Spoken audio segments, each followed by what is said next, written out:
हमरो के लगही सुताली हमरो के लगही सुताली बेटा रौर पी के रोज करेले डरमा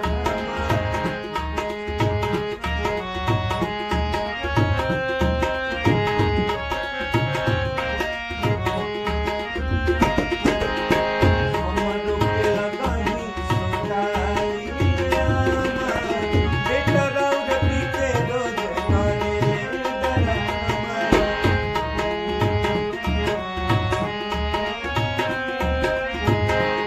इसके बाद कोहरे के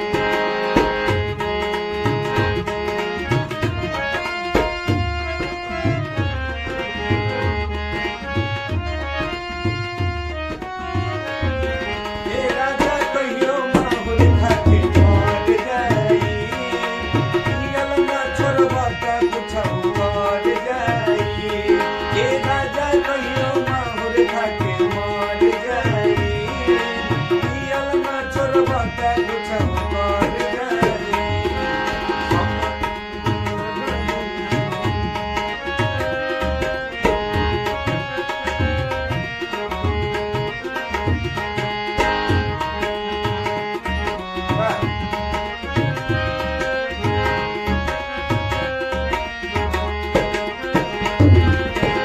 आधी आधी रतिया के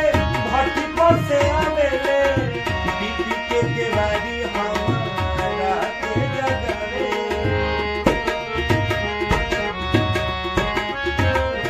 आधी आधी रतिया के भट्टी पर से आवेले बीबी के केवारी हमारा के जगावे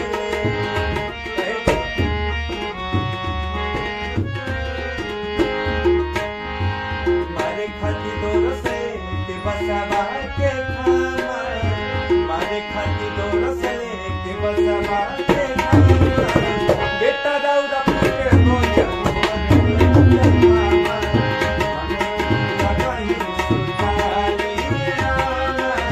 बेटा रौरा पी के रोज करेले डरमा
परेशानी में।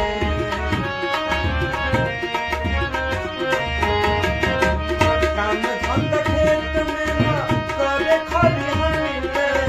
बिया बाबे दर्दी डालले बाबे परेशानी में।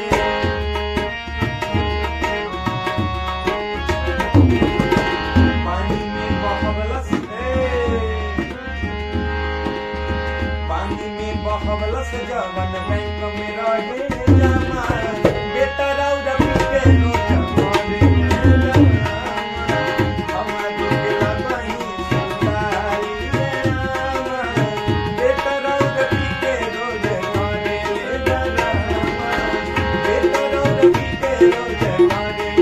जमा। बेटा रौदा पीके रोज मरे